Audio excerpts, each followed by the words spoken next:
Hello students, Kumar study circle में आप सबका स्वागत है। एडीईओ की परीक्षा को आगे बढ़ाते हुए आज की वीडियो का हमारा टॉपिक होगा सूचना का अधिकार अधिनियम 2005 पर कुछ इंपॉर्टेंट वस्तुनिष्ठ प्रश्न। वैसे जो बच्चे मुझसे अभी भी जुड़ रहे हैं उनको बता देना चाहता हूं, आप लोगों के लिए ऐसे बहुत सारे वीडियो मैंने बना दिए, थ्योरिकल भी बना दिए, ऑब्जेक्टिव बना दिए हैं। अगर आप मेरे पुराने वीडियो को देखना चाहते हैं तो मेरे चैनल के प्लेलिस्ट में जाएंगे, इसमें एडीईओ एग्जाम 2025 वाला प्लेलिस्ट दबाकर सारी वीडियो को आप देख सकते हैं। तो चलिए देर न करते हुए एक एक क्वेश्चंस को यहां पर हम लोग हल करने का प्रयास करेंगे। पहला क्वेश्चंस आपके सामने है, सूचना का अधिकार अधिनियम 2005 कब लागू हुआ, ये आपको बताना है। 6 अक्टूबर 2005 को, 12 अक्टूबर 2005 को, 6 नवंबर 2005 को या 12 नवंबर 2005 को। सही आंसर ये लागू हुआ था 12 अक्टूबर 2005 को। सूचना के अधिकार को संविधान के किस अनुच्छेद के अंतर्गत वाक एवं अभिव्यक्ति की स्वतंत्रता के मूल अधिकार का एक अंग माना गया है? 19 आर्टिकल 19(1) का, आर्टिकल 19(1) ख या 21 का, इसमें से आपको बताना है। सही आंसर वाक की स्वतंत्रता आर्टिकल 19(1) का के तहत इसे सूचना का अधिकार, इसको अनुच्छेद के अंतर्गत शामिल किया गया है, यह अंग माना गया है। क्वेश्चंस है, उच्चतम न्यायालय द्वारा निम्नलिखित किस मामले में सूचना का अधिकार को मूल अधिकार का एक अंग माना गया है? इसमें से आपको बताना है। मिनर्वा मिल्स बनाम Union of India, Maneka Gandhi बनाम Union of India, People's Union for Civil Liberties बनाम यूनियन ऑफ इंडिया, बोम्मई बनाम यूनियन ऑफ इंडिया। सही आंसर सी आएगा, People's Union for Civil Liberties बनाम यूनियन ऑफ इंडिया। यह अधिनियम छत्तीसगढ़ में कब लागू हुआ? 12 अक्टूबर 2005, 1 नवंबर 2005, 2 नवंबर 2005 या 26 जनवरी 2006। इसमें से आपको बताना है। जब भारत देश में लागू हुआ उसी समय अर्थात 12 अक्टूबर 2005 को छत्तीसगढ़ में भी ये लागू हुआ।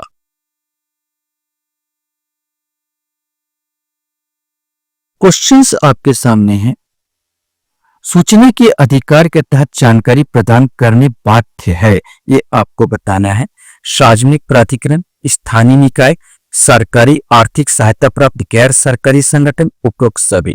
तो सही आंसर डी आएगा, उपरोक्त सभी। ये सब के सब सूचना प्राप्त करने के लिए बाध्य है। क्वेश्चंस हमारे सामने हैं। सूचना के अधिकार अधिनियम के अंतर्गत सूचना प्राप्ति हेतु किस प्रकार के लोगों को शुल्क नहीं देना होगा? इसमें से आपको बताना है। गरीबी रेखा से नीचे के लोग, लोक सेवक को, संवैधानिक पदाधिकारी को, उपरोक्त सभी को। सही आंसर इसमें ए आएगा, गरीबी रेखा से जो नीचे जीवन यापन कर रहे हैं उनको शुल्क देने की आवश्यकता नहीं पड़ेगी। सूचना से अभिप्राप्त किस प्रकार की सूचना से है? किसी इलेक्ट्रॉनिक रूप से धारित अभिलेख, सलाह, प्रेस विज्ञप्ति, उपरोक्त सभी। तो सूचना से सब आ जाएंगे, उपरोक्त सभी, अर्थात इसमें इलेक्ट्रॉनिक रूप से धारित अभिलेख भी आ जाएगा, सलाह भी आ जाएगा और प्रेस विज्ञप्ति भी आ जाएगा।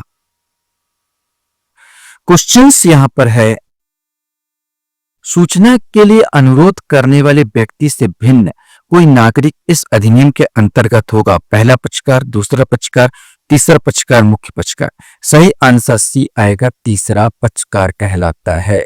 मैंने यहाँ पर सूचना के लिए अनुरोध करने वाले व्यक्ति से भिन्न कोई नागरिक, अगर मैं ए व्यक्ति सूचना प्राप्त करना चाहता है, बी किसी संस्था से सूचना प्राप्त करता है, मैंने लेना देना उसको इस संस्था से, लेकिन इस संस्था में जुड़े किसी तीसरे व्यक्ति से वो सूचना प्राप्त करना चाहता है कि वो उसके क्या है, ये तीसरा व्यक्ति जिसको इन दोनों से कोई लेना देना नहीं, इससे सूचना मांगा जा रहा, ये तीसरा पक्षकार हो जाता है।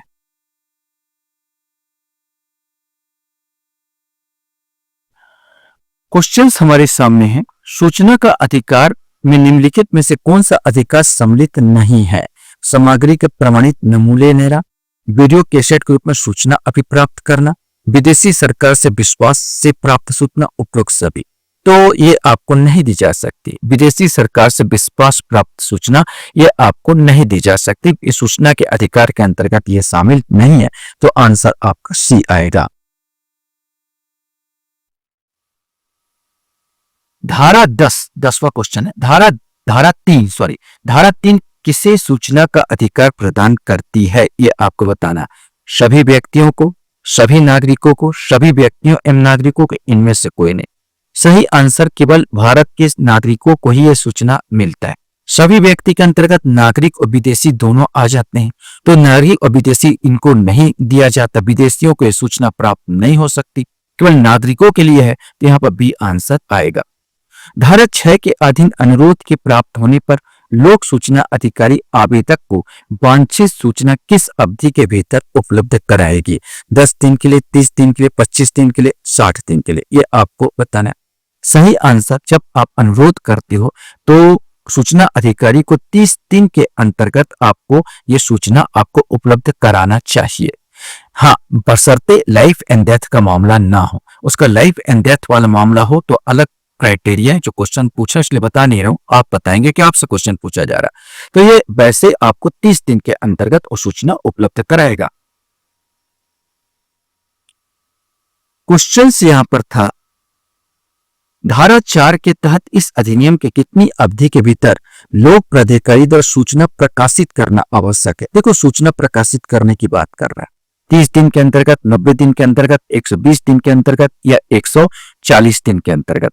सही आंसर सी आएगा, 120 दिन के अंतर्गत सूचना को प्रकाशित करना होगा। क्वेश्चन आपके सामने है, निम्नलिखित में से कौन सा आरटीआई अधिनियम के तहत सूचना पाने के योग्य नहीं है? ये पूछा है, निम्नलिखित में से कौन सा आरटीआई अधिनियम के तहत सूचना पाने योग्य नहीं है?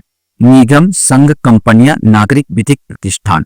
अब इस ऑप्शन में दिया जाएगा, तो सूचना इसमें से केवल यही प्राप्त करता नागरिक के लिए है। तो यहाँ पर 1, 2, 3, 4 अर्थात ये भी नहीं, ये भी नहीं, ये भी नहीं और ये भी नहीं, तो 1, 2, 3, 5 ये बी वाला आंसर आएगा। ये सूचना प्राप्त करने के योग्य नहीं है।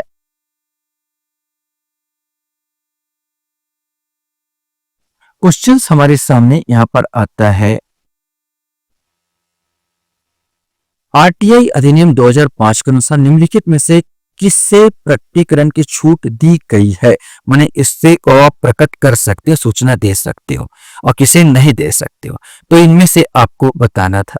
सूचना जिसके प्रकटीकरण में संसद या राज्य विधानमंडल के विशेषाधिकार का हनन होता हो, कर्मचारी द्वारा प्राप्त मासिक पारिश्रमिक, विदेशी सरकार से विश्वास प्राप्त जानकारी, ऐसी जानकारी जो व्यक्ति को जानकारी संबंधित है जिसके प्रकटीकरण का किसी सार्वजनिक गतिविधि या हित से कोई संबंध नहीं है, सार्वजनिक प्राधिकरण या उसके नियंत्रण में रखे गए दस्तावेजों के श्रेणियों का विवरण। इसमें से आपसे पूछा गया था कि प्रकटीकरण में छूट दी गई है, माने उसे प्रकट किया जा सकता है, ये आपको बताना है। तो सूचना जिसके प्रकटीकरण में संसद, राज्य विधानमंडल के विशेषाधिकार का हनन होता हो, यहाँ पर दिया कि प्रकटीकरण से छूट दी गई, मतलब सॉरी मुझसे गलत है, प्रकटीकरण छूट मतलब इसको आप प्रकट नहीं करोगे, माने ये गवर्नमेंट इसको प्रकटीकरण में छूट मतलब गवर्नमेंट इसको प्रकट नहीं करेगी। तो ये पहला वाला आ जाता है कि सूचना जिसके प्रकटीकरण में संसद या राज्य विधानमंडल के विशेषाधिकार हनन होता हो, तो भाई वो नहीं दिया जा सकता, ये आपको नहीं दिया जाएगा। कर्मचारी द्वारा प्राप्त मासिक पारिश्रमिक दे देंगे। विदेशी सरकार से विश्वास प्राप्त जानकारी, इसको भी आपको नहीं दिया जा सकता। ऐसी जानकारी जो व्यक्ति की जानकारी संबंधित है जिनके प्रकटीकरण से किसी सार्वजनिक गतिविधि के हित का कोई संबंध नहीं। अगर प्रकटीकरण से सार्वजनिक हित का कोई संबंध नहीं तो क्यों प्रकट करेगा? तो चौथा वाला भी प्रकट नहीं कर सकते। यहाँ पर सार्वजनिक विधिकरण प्राधिकरण या उसके नियंत्रण में रखे गए दस्तावेज श्रेणी का विवरण ये देगा। तो यहाँ पर 1, 3, 4 का प्रकटीकरण से छूट दिया गया है गवर्नमेंट को। क्वेश्चन सबके सामने है, निम्नलिखित में से कौन सा सूचना के अधिकार अधिनियम 2005 के बारे में सही नहीं है? यह आपको बताना है। यह सार्वजनिक प्राधिकरणों पर लागू होगा। अधिनियम के अनुसूची 2 में निर्दिष्ट खुफिया और सुरक्षा एजेंसियों को कुछ शर्तों के अधीन अधिनियम के दायरे में छूट दी गई है। आरटीआई अधिनियम जम्मू कश्मीर को छोड़कर पूरे भारत पर लागू है। इसमें पूछा सही नहीं है, तो सी वाला सही नहीं है। ये जम्मू कश्मीर छोड़कर नहीं, पूरे भारत पर ही लागू, जम्मू कश्मीर को मिलाकर ये पूरे भारत पर लागू है। तो सी वाला आंसर इसमें गलत हो जाता है।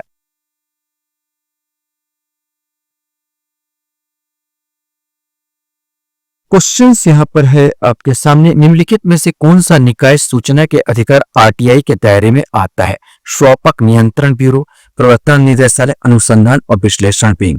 1 और 3, 2 और 3, 1 और 2, इनमें से कोई नहीं, ये आपको बताना है। सही आंसर डी आएगा, इनमें से कोई नहीं। ये कोई भी इसके अंतर्गत सूचना के अधिकार के अंतर्गत नहीं आते, चाहे वो स्वापक नियंत्रण ब्यूरो, प्रवर्तन निदेशालय हो या अनुसंधान विश्लेषण विंग हो। क्वेश्चंस है, अगर लोक सूचना अधिकारी सूचना के अधिकार अधिनियम के तहत निर्दिष्ट अवधि के भीतर सूचना प्रार्थी को सूचना देने में असफल हो तो उसे खालिस्तान कहा जाता है। अवमानना, सूचना स्थित, समय समाप्त, मानित अस्वीकृति। इसका अर्थ हुआ मानित अस्वीकृति माना जाएगा, तो इसका डी आंसर आएगा। क्वेश्चंस यहां पर था, जहां मांगी गई जानकारी के संबंध किसी व्यक्ति के जीवन या स्वतंत्रता से संबंधित है, वहां अनुरोध प्राप्त होने की किस अवधि के भीतर अनुरोध का विनिश्चय किया जाएगा? 24 घंटे, 30 घंटे, 48 घंटे या 7 घंटे? इसमें से आपको बताना है। सही आंसर सी आएगा, 48 घंटे के अंतर्गत उसको सूचना दी जाएगी। वैसे तो सामान्य स्थिति में 30 दिन, पहले ही मैं बताया था, सामान्य स्थिति में 30 दिन होता है। वैसे अगर लाइफ एंड डेथ का मामला, जीवन और स्वतंत्रता का मामला हो, तो 48 घंटे के अंतर्गत आपको उसकी सूचना देना होगा।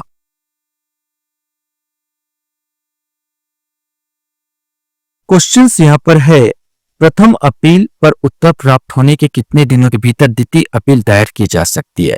90 दिन, 2 महीने, 30 दिन या 45 दिन? सही आंसर ए आएगा, 90 दिन के अंतर्गत, 90 दिन के अंदर आप द्वितीय अपील कर सकते हो। प्रथम अपील की अवधि 30 दिन है, 30 दिन के अंतर्गत आप प्रथम अपील कर सकते हो और 90 दिन के अंदर आप द्वितीय अपील कर सकते हो। सूचना का अधिकार अधिनियम 2005 किस अधिनियम का स्थान लेगा या लिया? सूचना प्रौद्योगिकी अधिनियम 2000, सूचना की स्वतंत्रता अधिनियम 2002, परिसीमन अधिनियम 2002, उपरोक्त में से कोई नहीं। इसमें से आपको बताना है। सही आंसर बी आएगा, सूचना की स्वतंत्रता अधिनियम 2002 का स्थान किसने लिया है? लास्ट क्वेश्चंस आपसे पूछा जा रहा है कि लास्ट क्वेश्चंस आपको बताना है यहाँ पर कि किसी आवेदन का स्थानांतरण यथाशीघ्र किया जाना चाहिए, लेकिन किसी भी स्थिति में इसके बाद नहीं। आवेदन प्राप्ति के तारीख के 10 दिन, आवेदन प्राप्ति के तारीख के 5 दिन, आवेदन प्राप्ति के तारीख के 30 दिन या आवेदन प्राप्ति के तारीख के 7 दिन? सही आंसर बी आएगा, आवेदन प्राप्ति के तारीख के 5 दिन। अगर आपने आवेदन किया, मान लीजिए सही अधिकारी ए को करना और ए और बी है, आपने आवेदन ए को दिया जबकि आपको बी को देना था। ए को चाहिए कि वो आपका स्थानांतरण बी को कर दे, कितने दिन के अंदर? 5 दिन के अंदर। तो आवेदन प्राप्ति की तारीख के 5 दिन के अंतर्गत स्थानांतरण कर दिया जाएगा। आशा करता हूं ये वीडियो आपको अच्छा लगा होगा। आप लोग मेरे वीडियो को वॉच करते हो, इसलिए धन्यवाद। Thank you very much.